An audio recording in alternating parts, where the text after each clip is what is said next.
Okay, so we're up to the second reading. These are also very short. This is only, again, 4 verses.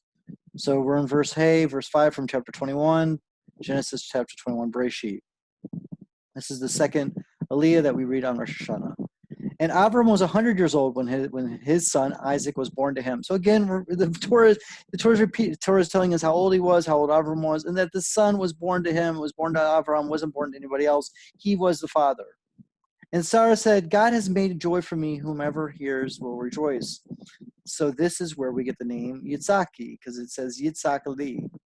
That's where his name comes from. And it comes from the joy that she had giving birth.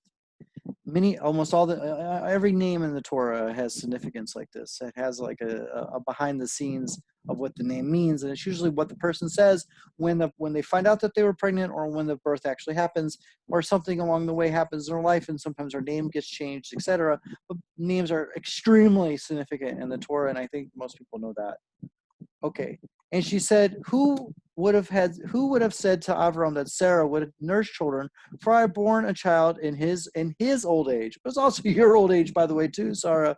But she's also just reminding the audience, the general audience, out there, hey, who could have imagined that this old guy could have also been able to give birth? It's not just me. It's not just women that, but biologically, men obviously produce sperm for much longer than women have their menstrual cycle, but still we have to realize that there is a certain point in life where guys don't want to have children, aren't going to have children. Maybe they can't, maybe their sperm deteriorates, but whatever it is, he was able to have birth, and he was 100 years old. He was able to produce a child, and she was too.